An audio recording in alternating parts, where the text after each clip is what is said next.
আল্লাহর পয়গম্বর সাল্লাল্লাহু আলাইহি ওয়াসাল্লামের কাছে একজন ব্যক্তি যে বলে, আল্লাহর পয়গম্বর আপনার কাছে দুইটা প্রশ্ন নিয়ে এসেছি, ও পয়গম্বর এই প্রশ্নের উত্তর দিবেন।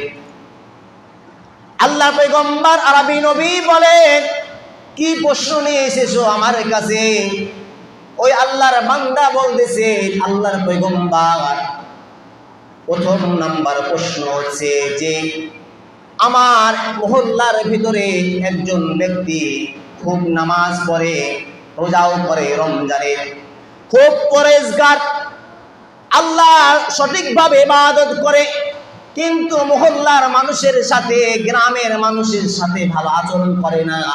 পয়গম্বর আপনার কাছে জানতে এসেছি, পয়গম্বর বলে এই লোকটার ঠিকানা, মৃত্যুর পরে ঠিকানা কোথায় হবে?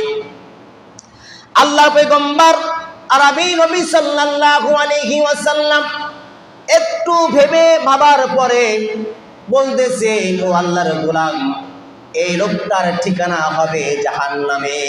কোথায়? জাহান্নামে। কারণ এই মানুষের সাথে ভালো আচরণ করে না। কারণ মানুষের সাথে কেউ যদি কষ্ট পায় আর ওই মানুষের কাছে তখন সে ক্ষমা না চাইবে, আল্লাহ পাক রব্বুল আলামিন ওই বান্দাকে ক্ষমা করবেন না, কখনো ক্ষমা করবে না। যাকে কষ্ট দিয়েছেন তার কাছে ক্ষমা চাইতে হবে। কার কাছে? যে ব্যক্তিকে আমি আপনি কষ্ট দিয়েছি তার কাছে ক্ষমা চাইতে হবে। তবে আল্লাহ পাক রব্বুল আলামিন ব্যক্তি যদি ক্ষমা করে দেয়, আল্লাহ পাক রব্বুল আলামিন ওই ব্যক্তি ক্ষমা করে দিবেন।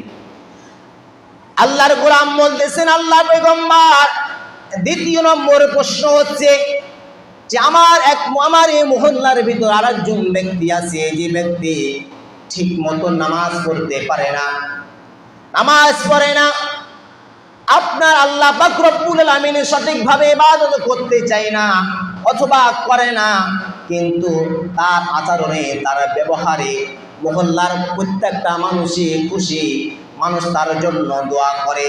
আল্লাহর পয়গম্বর আপনার কাছে জানতে চায় এই লোকটার স্থান মৃত্যুর পরে কোথায় হবে? আল্লাহর পয়গম্বর বলেছেন, আল্লাহর গোলাম রে, আল্লাহ পাক রব্বুল আলামিন এই ব্যক্তিকে জান্নাতের ভিতরে ঠিকানা দিবেন। সুবহানাল্লাহ।